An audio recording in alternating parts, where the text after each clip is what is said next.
Hi all, இன்றைக்கி நம்ம SKS கிச்சனில் என்ன பார்க்க போகிறோன்னா பிரியாணி தாங்க. காய்கறி இல்லை, தக்காளி இல்லை, என்னடா பண்ணுறது, எதுவுமே செய்ய முடியாது அப்படின்னு யோசிக்கிற சமயத்தில் இந்த பிரியாணி ஒரு மாதிரி நீங்கள் செஞ்சு பாருங்கள். நல்ல நான்வெஜ் டேஸ்ட்டில் சும்மா சூப்பராக இருக்குங்க. ட்ரை பண்ணி பாருங்கள். எப்படி பண்ணுறதுன்னு பார்க்கலாம் வாங்க. ஒரு குக்கரை அடுப்பில் வச்சுக்கலாம். குக்கர் சூடானதும் அதில் நம்ம 2 டேபிள் ஸ்பூன் அளவு எண்ணெய் சேர்த்துக்கலாம். எண்ணெய் சேர்த்து கூடவே 2 டேபிள் ஸ்பூன் அளவு நெய் சேர்த்துக்கலாம். நெய்யும் எண்ணெயும் நல்லா சூடாகி வந்தது நம்ம 2 பட்டை, 4 கிராம்பு, ஒரு ஏலக்காய், ஒரு அன்னாச்சிப்பூ, 2 பிரிஞ்சி இலை, இது வந்து 2 டம்ளர் சாதத்துக்கு இந்த அளவு சரியாக இருக்குங்க. சேர்த்து நல்லா பொரிஞ்சு வரணும்.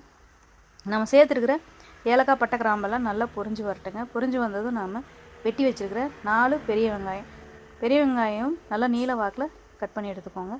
2 பச்சை மிளகா, இது ரெண்டும் சேர்த்துட்டு நல்லா பொன்னிறமாக வதங்கி வரட்டுங்க.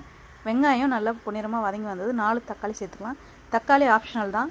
தக்காளி சேர்க்கல அப்படின்னா நம்ம லாஸ்ட்டாக ஒரு லெமன் புழிஞ்சு விட்டுக்கலாம். நான் தக்காளி இருக்கிறனால சேர்த்துட்டேன். இப்போ இஞ்சி பூண்டு பேஸ்ட்டு, இஞ்சி பூண்டு, வரமிளகா, சோம்பு சேர்த்து அரைச்சிருக்க பேஸ்ட்டை சேர்த்துக்கலாம். அவ்வளோதாங்க இதுக்கு சேர்க்க வேண்டிய மசாலா பொருட்கள். இப்போ இது நல்லா வதங்கி வரட்டுங்க. இது நல்லா வதங்கினதும் 1 கப் அளவு பச்சை பட்டாணி சேர்த்துருக்கேன். பச்சை பட்டாணி நீங்கள் விருப்பப்பட்டால் சேர்த்துக்கலாம், இல்லைனா இல்லை.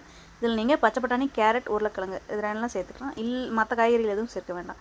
இது இருந்தாலும் சேர்த்துக்கோங்க, இல்லைனா உங்களோட விருப்பம் தான். இப்போ 1 டீஸ்பூன் மஞ்சத்தூள், 1.5 டீஸ்பூன் கரம் மசாலா தூள், இது நான் வீட்டிலையே அரைச்சதுங்க. நீங்கள் சக்தி மசாலாவும் சேர்த்துக்கோங்க. அடுத்ததாக 2 கட்டு கொத்தமல்லி தலை தாங்க சேர்க்க போகிறோம். கொத்தமல்லி தலையை நல்லா க்ளீன் பண்ணிவிட்டு பொடி பொடியாக கட் பண்ணி வச்சுக்கோங்க. கொத்தமல்லி தலை சேர்த்து ஒரு 2 நிமிஷத்துக்கு நல்லா வதக்கி விட்டுக்கலாங்க.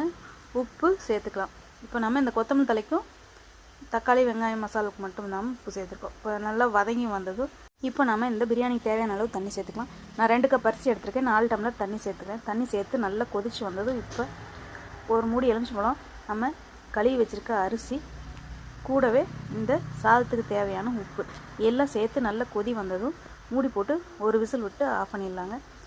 ஒரு விசில் வந்து 5 நிமிஷம் கழிச்சதும் விசில் அடங்கினதும் எடுத்தால் நம்மளோட பிரியாணி சூப்பராக ரெடி ஆயிருங்க.